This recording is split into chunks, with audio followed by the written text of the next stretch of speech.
Tuhan. Kemudian salawat serta salam mari kita selalu aturkan kepada baginda Nabi Muhammad SAW, terutama di hari yang penuh berkah ini, yaitu hari Jumat. Jemaah salat subuh yang insyaallah dimuliakan oleh Allah Subhanahu wa taala. Mari untuk membersihkan waktu langsung saja kita dengarkan sama-sama tausiah agama yang insyaallah akan disampaikan oleh Al-Ustaz Dr. Andes Haji Muslim.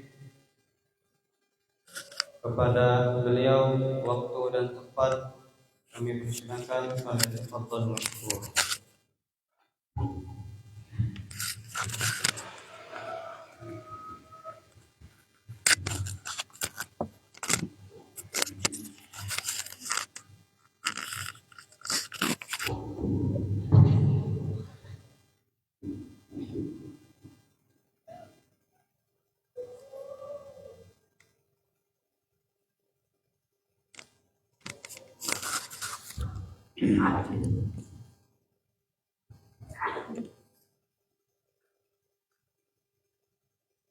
Bismillahirrahmanirrahim. Assalamualaikum warahmatullahi wabarakatuh.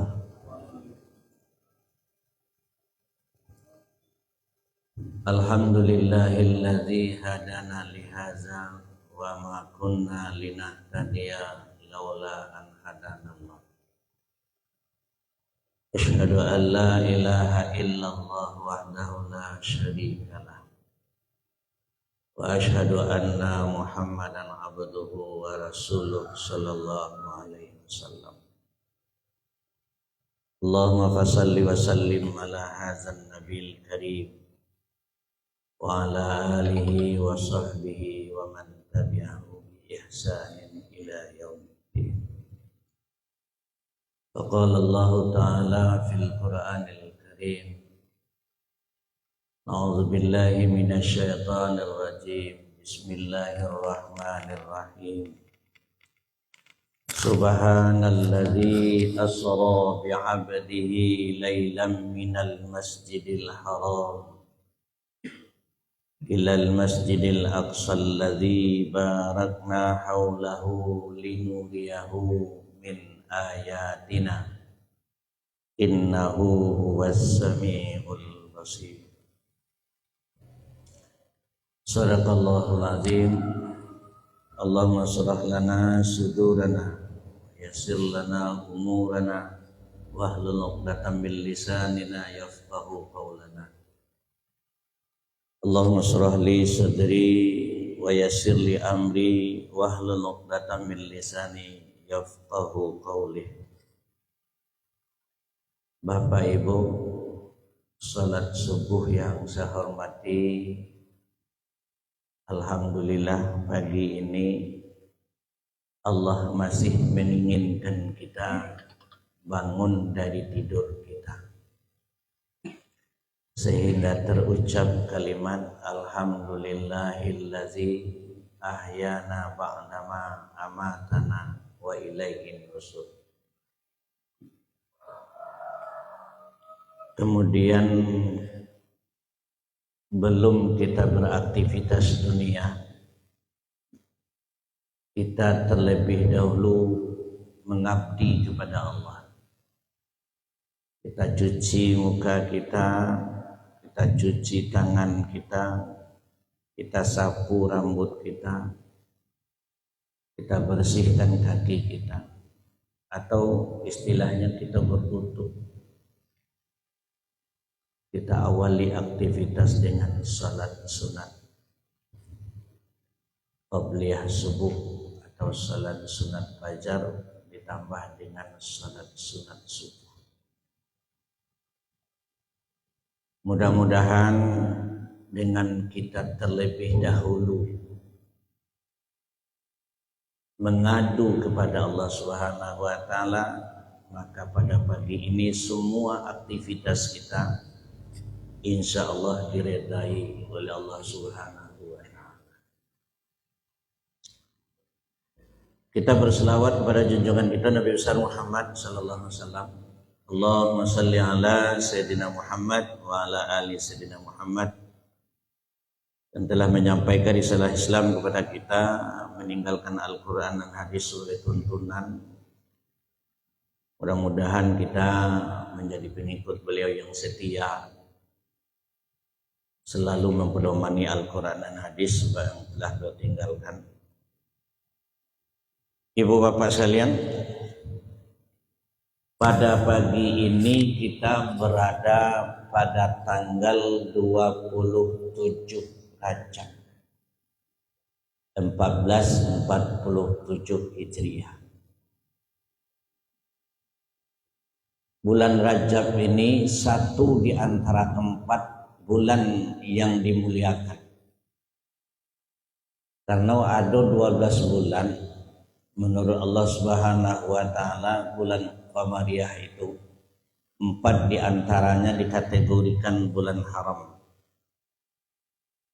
Zulkaidah, Zulhijjah, Muharram, dan Rajab. Pada bulan itu tidak boleh aktivitas bergerak. Di dalam surah Al-Baqarah 217 dijelaskan oleh Allah, yas'alunaka 'anis syahril haramin qitalin fi qul qitalun fi kabir. Kalau ada umatmu yang bertanya kepadamu, hai Muhammad, berperang pada bulan haram, katakanlah berperang pada bulan itu dosanya sangat besar.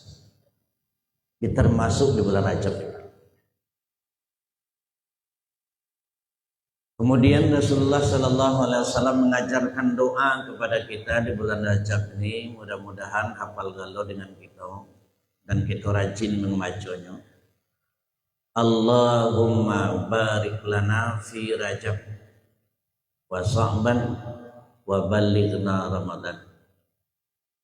Ya Allah, berkahilah kami di bulan Rajab, berkahi kami di bulan Sya'ban, dan sampaikan kami di bulan Ramadan. Kemudian di bulan Rajab ini ada sebuah peristiwa yang sangat bersejarah yang diperingati oleh umat Islam di seluruh dunia, baik di kota maupun di desa, tempat yang ramai, tempat yang sepi, di masjid, di sekolah-sekolahan, di lembaga pemerintahan, yang kita kenal dengan peristiwa Isra dan Mi'rajnya Nabi besar Muhammad sallallahu alaihi wasallam. Bapak Ibu jamaah sekalian yang saya hormati, sebelum terjadinya peristiwa Isra dan Mi'raj, di tahun ke-10 dari kerasulan Muhammad sallallahu alaihi wasallam, itu disebut dengan tahun kesedihan, Amul Husni, tahun duka cita yang luar biasa yang dihadapi oleh Nabi. Nabi itu manusia pilihan, tapi tetap seperti manusia biasa. Dia ada rasa sedihnya, ada rasa gembiranya, ada rasa senangnya, ada juga meneteskan air mata, ada juga dia tersenyum. Ya namanya biasa, manusia biasa. Di tahun ke-10 dari kerasulan beliau itu, beliau ditimpa musibah, diuji oleh Allah. Pertama adalah meninggalnya seorang paman yang sangat dia cintai, yang bernama Abu Talib. Nabi Muhammad itu bukan hanya sekedar karena Abu Talib meninggal, tapi karena meninggalnya Abu Talib itu tidak dalam pangkuan agama Islam. Padahal dia ini orang yang berjasa kepada Nabi. Bayangkan Bapak Ibu jamaah kalian, kalau kita melihat sejarah, di dalam kandungan Nabi Muhammad ini sudah ditinggalkan oleh ayahnya. Waktu dia lahir disusukan oleh perempuan miskin yang bernama Halimatus Sa'diyah. Dalam usia 4 tahun dikembalikan kepada ibunya. 2 tahun di tangan ibunya, masih asik-asiknya, senang-senangnya, riang-riangnya. Tahu-tahu dalam usia 6 tahun ibunya pun meninggal dunia. Kemudian ibu bapak jamaah sekalian, ketika ibunya meninggal dunia, lalu diasuh oleh kakeknya yang bernama Abdul Muthalib. Ternyata juga tidak panjang, lebih kurang usia 8 tahun, maka kakeknya pun meninggal. Maka dia diasuh oleh pamannya yang bernama Abu Talib. Jadi dalam usia 8 tahun, bapak dia beliau lagi, mak dia beliau lagi, kakek dia beliau lagi. Di rumah Abu Talib lah dia tinggal, makanan Abu Talib yang dimakannya, pekerjaan Abu Talib yang dikerjakannya. Abu Talib yang memperkenalkan beliau, Bapak Ibu jamaah sekalian, cara berdagang dan membawa beliau berangkat ke negeri Sam atau Syria sekarang, Bapak. Abu Talib yang memperkenalkan beliau dengan Khadijah, Abu Talib yang ikut andil menjodohkan beliau dengan Khadijah. Sekarang telah tiada. Siapa yang tidak sedih, Pak? Ditinggalkan oleh orang yang sangat dicintai.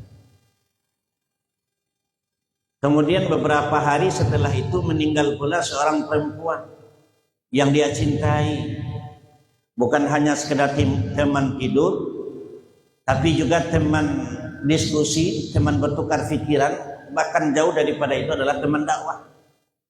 Di awal perjuangan beliau menyampaikan risalah Islam. Itulah dia Khadijah radhiyallahu anha.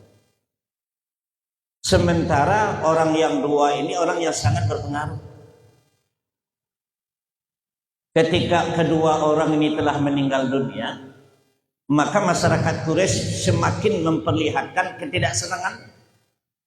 Dakwah beliau tersendat. Singkat cerita, beliau pergi ke sebuah kota kecil namanya Taif. Lebih kurang sekitar 60 kiloan lah dari kota Mekah. Sebuah harapan, mudah-mudahan dakwah beliau diterima di situ. Tapi bukan hanya sekedar tidak diterima dakwahnya, tapi malah beliau dilempar pakai batu. Maka oleh sebab itu, Pak Ibu jamaah sekalian yang saya hormati, dengan ujian yang diberikan oleh Allah kepada beliau, dengan kondisi masyarakat yang beliau hadapi, tidak ada tempat mengadu yang paling baik kecuali hanya Allah. Tidak ada tempat menggantungkan hidup kita kecuali hanya Allah. Jangan pernah sekali-kali menggantungkan hidup kepada manusia. Orang yang menggantungkan hidupnya kepada manusia, maka siap-siaplah dia akan kecewa. Tapi siapa yang sesungguhnya tempat kita menggantungkan hidup, itulah dia Allah Subhanahu wa ta'ala. Maka oleh sebab itu, Pak Ibu jamaah sekalian, dia kembali ke kota Mekah. Dia takarub ila Allah, mendekatkan diri kepada Allah, mengadukan kepada Allah, bermohon dan bermunajat. Tidak ada yang bisa mengeluarkan kita dari kesulitan kecuali Allah Subhanahu wa ta'ala. Maka oleh sebab itu, Bapak Ibu jamaah sekalian, singkat cerita, tepat pada tanggal 27 Rajab 621 Masehi, diperintahkan oleh Allah Subhanahu wa ta'ala kepada malaikat Jibril untuk mendatangi beliau, melakukan sebuah perjalanan yang panjang dari Masjidil Haram ke Masjidil Aqsa dan terus ke Sidratul Muntaha.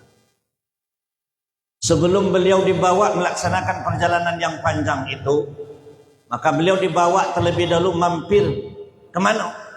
Ke Telaga Zamzam. Apa tujuannya? Bersihkan hati beliau. Dioperasi, Pak. Cuci dengan air Zam-Zam. Kenapa bukan diudukkan beliau? Kenapa bukan mukanya yang dicuci? Kenapa bukan tangannya? Kenapa bukan kakinya? Ternyata Bapak Ibu jamaah sekalian, karena memang sentral dari segala kebaikan dan sentral dari segala kejahatan itu adalah hati. Maka hati itu perlu dibersihkan. Inna fil jasadil mudghah iza salahat salahal jasadu kullu. Di batang tubuh manusia itu terdapat segumpal daging. Bila baik yang segumpal daging itu, baiklah tingkah manusia. Tapi kalau rusak yang segumpal daging, maka hancurlah perbuatan manusia. Setelah dibersihkan, Bapak Ibu jamaah sekalian, ketika beliau mau diberangkatkan, diperintahkan melaksanakan salat sunat 2 rakaat.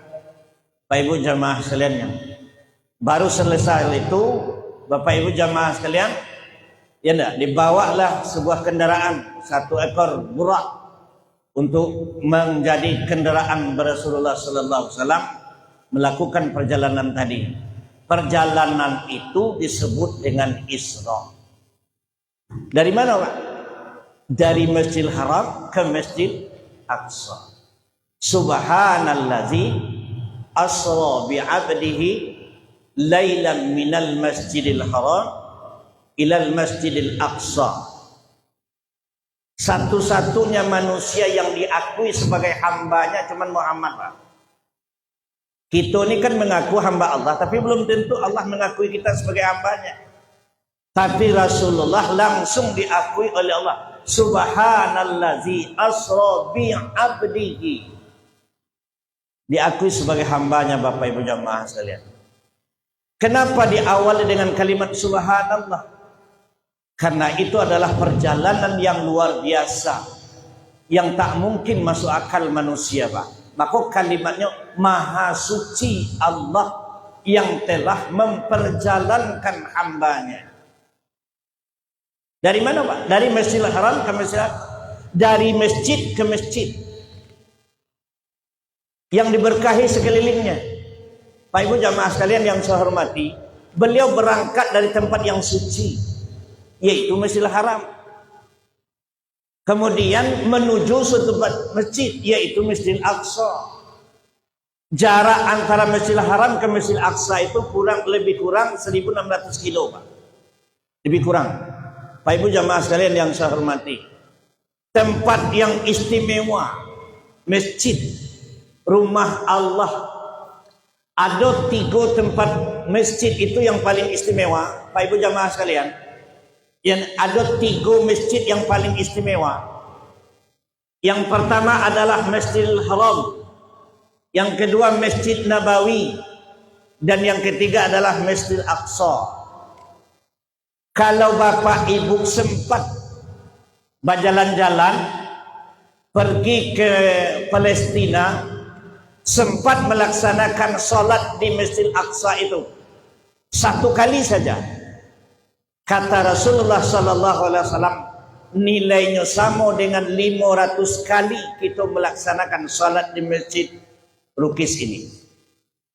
Sekali kita salat di situ, Pak, 500 kali nilainya, lipat gandanya, Pak Ibu jamaah sekalian. Kalau 500 itu berarti 100 hari. 100 hari kita datang ke masjid ini, Pak. Ya, tidak henti-henti 5 waktu sehari semalam, berarti ke 500 kali. 4 sekali kita sembahyang di situ. Di Masjid Nabawi, Pak Ibu jamaah sekalian, kalau kita sempat melaksanakan sholat di Masjid Nabawi itu 1 kali saja, maka nilainya sama dengan 1000 kali kita melaksanakan sholat di Masjid Rukis ini. Berartilah 200 hari, hampir setahun.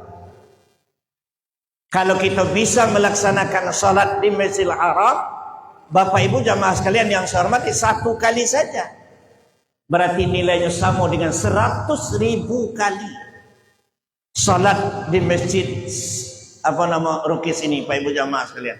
Wajarlah kalau orang berbondong-bondong pergi umrah, naik haji, Pak Ibu jamaah sekalian, bukan hanya sekedar wisata, tetapi nilai ibadah yang luar biasa. Kalau 10 kali saja bisa melaksanakan salat di Masjidil Haram, Bapak Ibu jamaah sekalian, berarti sudah 1 juta. Ya dah. 100.000 ya dah kali 10, Pak Ibu jamaah sekalian, berarti 1 juta kali. Bayangkan Bapak Ibu jamaah sekalian yang saya hormati. Nah, beliau itu berangkat dari tempat yang suci itu. Berangkat dari masjid ke masjid, Pak Ibu jamaah sekalian yang saya hormati. Kemudian baru dia naik ke Sidratul Muntaha. Itulah yang disebut dengan Mi'raj. Apa tujuan Allah Subhanahu wa ta'ala melakukan perjalanan beliau itu? Ternyata Bapak Ibu jamaah sekalian, yang pertama memang menghibur beliau, karena beliau itu sedang ditimpa bermacam-macam kesedihan. Yang kedua, Bapak Ibu jamaah sekalian yang saya hormati, memperlihatkan kekuasaan Allah. linuriyahu min ayatina, kata Allah Subhanahu wa taala. Allah akan memperlihatkan kekuasaannya. Maka di dalam perjalanan Isra Mi'raj itu banyak tamsilan-tamsilan yang diperlihatkan oleh Allah kepada beliau. Kemudian yang ketiga, Bapak Ibu jamaah sekalian yang saya hormati, beliau memberikan hadiah yang luar biasa ketika bertemu dengan Allah Subhanahu wa taala. Itulah hadiahnya yang kita laksanakan 5 kali sehari semalam. Yang kita laksanakan 5 waktu sehari semalam, itulah yang kita sebut dengan sholat, Bapak Ibu jamaah sekalian. Dan ini Bapak Ibu jamaah sekalian yang saya hormati, sholat itu merupakan hadiah istimewa dari perjalanan Isra dan Mi'rajnya Nabi besar kita Muhammad sallallahu alaihi wasallam. Kenapa, Pak?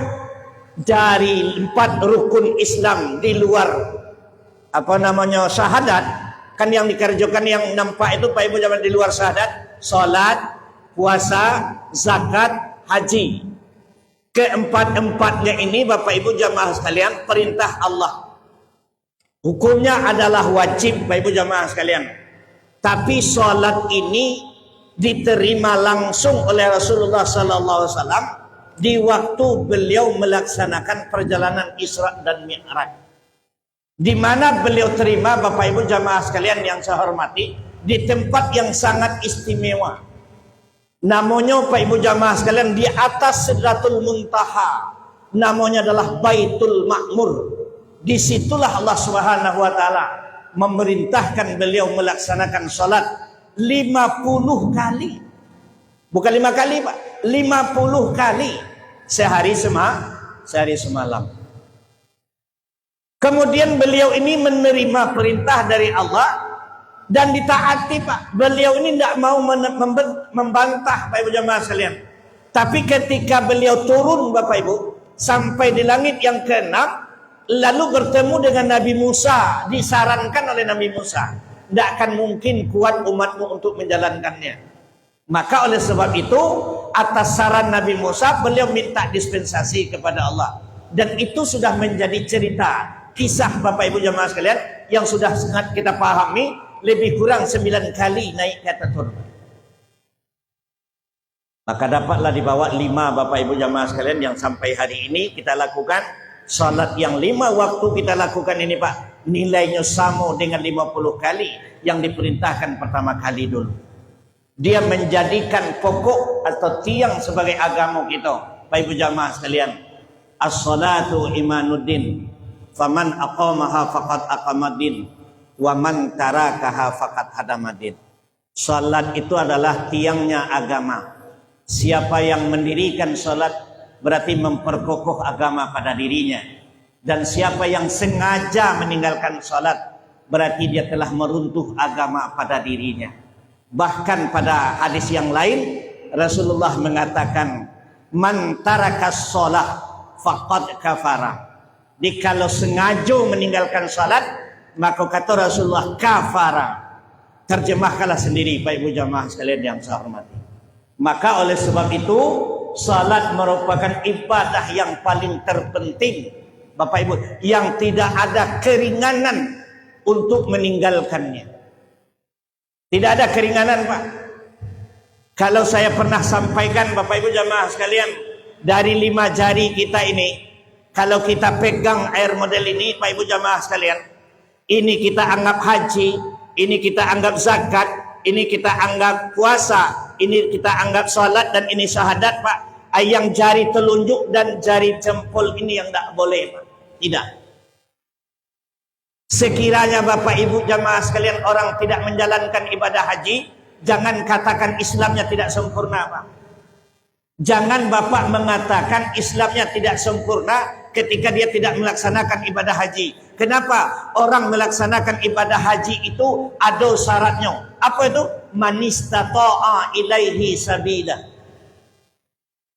Zakat Bapak Ibu jamaah sekalian yang saya hormati, orang tidak mengeluarkan zakat, jangan katakan Islamnya tidak sempurna, karena zakat itu paling tidak ada syaratnya 2. Yang pertama sampai tahunnya, yang kedua sampai nisabnya. Yang ketiga puasa Bapak Ibu jamaah sekalian, yang saya hormati, apakah ada keringanan dalam bidang berpuasa? Ada, Pak.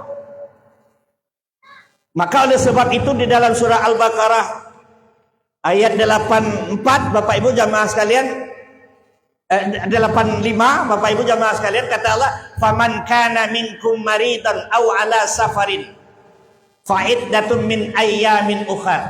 Yang pertama, orang boleh tidak berpuasa, Pak, tapi memangnya harus ganti pada hari yang lain. Apabila itu, Bu, Pak jamaah sekalian yang saya hormati, pada saat dia melakukan perjalanan, dia boleh tidak berpuasa. Ibu pergi ke Jakarta, boleh tidak berpuasa, Bu, di bulan Ramadan. Yang kedua adalah sakit. Orang sakit boleh tidak berpuasa, tapi konsekuensinya harus ganti pada hari yang lain. Yang kedua, Bapak Ibu jamaah sekalian, orang boleh tidak berpuasa, dia tidak perlu ganti, Pak. Dia tidak perlu ganti dengan puasa, dia cukup bayar fidyah saja. Siapa itu, Bapak Ibu jamaah sekalian? Orang tua yang lah lemah, orang sakit yang tidak mungkin sehat lagi. Boleh, Bapak Ibu jamaah. Artinya ada peluang, Bapak Ibu jamaah sekalian yang saya hormati, dia tidak keringanan untuk tidak berpuasa. Tapi saya ingin tanya kepada kita sekalian, ada tidak peluang bagi kita untuk tidak sholat, Bapak Ibu jamaah sekalian yang saya hormati? Tidak ada, Pak. Orang dalam perjalanan wajib sholat, Pak. Orang dalam keadaan sakit wajib sholat. Yang ada cuman dalam Islam itu adalah cara melakukannya. Kalau awak dalam perjalanan ada caranya, Pak. Kalau awak dalam keadaan sakit ada caranya. Caranya yang ada, tapi keringanan untuk meninggalkan tidak ada. Dalam perjalanan boleh dijamak. Terlalu berat jamak, karena langsung boleh dikasar. Ya, litak pula mengkasar, karena tiap waktu kita berhenti boleh jamak beserta kasar. Itu namanya keringanan, Pak Ibu jamaah sekalian. Itu namanya keringanan. Kita sakit tak kuat tegak, boleh duduk. Tak kuat duduk, boleh berbaring, Pak Ibu jamaah sekalian. Ya, tak kuat berbaring, boleh apa saja yang kita mampu. Itu yang disebut dengan keringanan cara melakukannya. Maka oleh sebab itu, hadiah yang dibawa oleh Rasulullah ini, inilah yang perlu kita pelihara, Pak. Salat. Bila kita lepaskan telunjuk kita, maka jatuhlah pegangan kita. Maka oleh sebab itulah kepada kita sekalian, jangan abaikan ibadah salat sebagai hadiah istimewa yang diterima oleh Rasulullah sallallahu alaihi wasallam. Saya ingin tanya kepada kita sekalian, saya yakin sudah banyak yang belajarlah paham dengan agama. Saya tanya satu, ada tak perintah untuk membiasakan anak untuk zakat? Tidak ada, Pak. Adakah perintah untuk membiasakan anak puasa? Tidak ada, Bu. Yang ada hanyalah bila anakmu berusia 7 tahun, suruh dia salat. Itu perintah, Pak. Apakah anak wajib melaksanakan salat usia 7 tahun? Tidak. Belum, Pak Ibu jamaah sekalian. Bila anak berusia 10 tahun, dia tidak salat, maka pukul dia. Apa artinya? Ada sebuah ketegasan supaya anak itu terbiasa melaksanakan ibadah salat. Maka oleh sebab itu saya jujur, Pak Ibu jamaah sekalian yang saya hormati, anak-anak yang saya ajar tingkat usianya 18 tahunan, Bapak Ibu jamaah sekalian, 75% salatnya, Bapak Ibu jamaah sekalian, tidak lengkap, tidak sempurna. Ya enggak? Ada yang salat. Saya tanya setiap kelas, Pak, kamu berapa hari salat hari ini? Belum ada, Pak. Kamu berapa hari? Baru 1 kali, Pak. Bayangkan, Bapak Ibu jamaah sekalian. Dan rata-rata, Bapak Ibu jamaah sekalian, ketika saya tanya, bila salatnya full, ternyata memang bapak dan ibunya salatnya juga sempurna. Kenapa? Anaknya yang sempurna salatnya biasanya diingatkan oleh bapak dan ibunya. Ketika bapaknya dan ibunya tidak salat, wajarlah kalau anaknya tidak salat. Maka oleh sebab itulah, Bapak Ibu jamaah sekalian, ini tanggung jawab kita sekalian, Pak. Agar hadiah ini tidak sia-sia, tidak begitu saja, Bapak Ibu jamaah sekalian. Maka oleh sebab itu, pada akhirnya nanti ketika kita kembali kepada Allah, orang mengucapkan kalimat innalillahi wa inna ilaihi raji'un, lalu kita dimasukkan oleh Allah ke kuburan, Bapak Ibu jamaah sekalian, maka ibadah yang pertama kali yang dipertanggungjawabkan di hadapan Allah adalah ibadah salat. Bahkan Bapak Ibu jamaah sekalian, mi'rajnya orang mukmin itu adalah dengan salatnya, Pak. Maka oleh sebab itulah Bapak Ibu jamaah sekalian yang saya hormati, dengan kita melalui bulan Rajab ini dengan sebuah proses perjalanan Rasulullah sallallahu alaihi wasallam dengan melaksanakan Isra dan Mi'rajnya, bukan hanya kita melihat perjalanannya Bapak Ibu jamaah sekalian, tapi yang perlu kita petik adalah bagaimana kita mengamalkan apa yang telah beliau bawa, yang diperintahkan oleh Allah Subhanahu wa taala. Ajarkan anak-anak kita, ingatkan anak-anak kita, bila anak kita terbiasa melaksanakan ibadah salat, maka akan menjadi kebutuhan bagi dia, bukan kewajiban. Bila nyondak salat, ada sesuatu yang hilang dengan dia. Tapi ketika anak tidak biasa salat, jangankan sekali, jangankan 2 hari, berbulan-bulan dia tidak salat, dia tidak ada merasa kehilangan. Maka oleh sebab itulah, kitalah yang menanamkan kepada anak-anak kita, agar anak-anak kita nanti menjadi orang yang betul-betul melaksanakan ibadah yang diperintahkan oleh Allah Subhanahu wa taala. Saya kira ini yang perlu saya sampaikan pada pagi ini. Bapak Ibu jamaah sekalian, mohon maaf kalau agak terlambat waktunya. Ya, mudah-mudahan apa yang saya sampaikan, hadiah yang istimewa yang diterima oleh Rasulullah sallallahu alaihi wasallam ini, Bapak Ibu jamaah sekalian yang saya hormati, bisa kita pelihara dengan sebaik-baiknya. Bukan hanya kita, tapi juga anak-anak kita, generasi penerus kita, karena itu adalah tanggung jawab kita. Terima kasih, mohon maaf.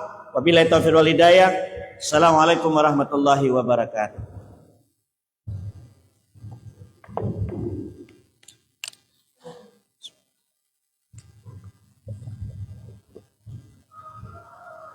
Jazakumullahu khairan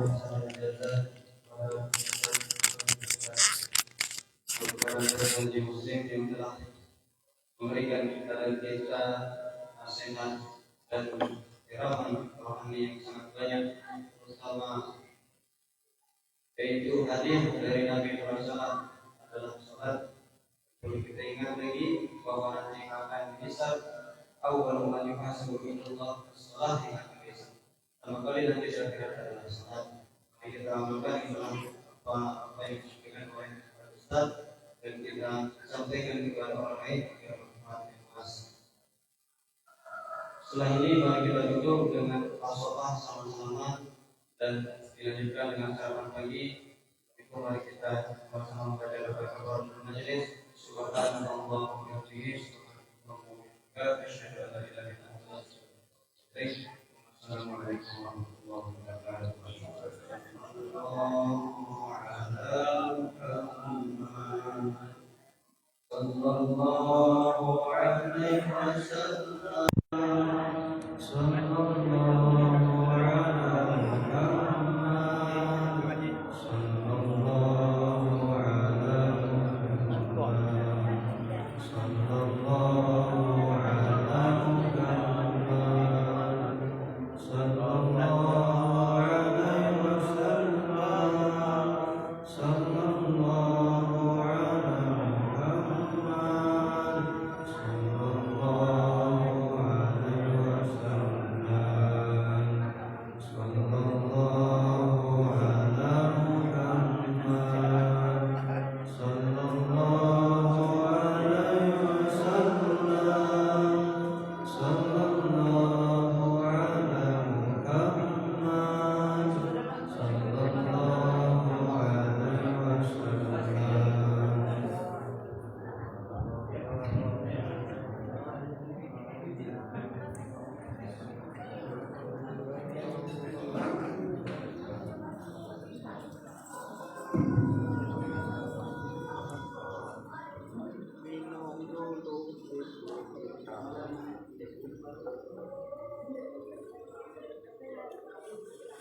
Hmm.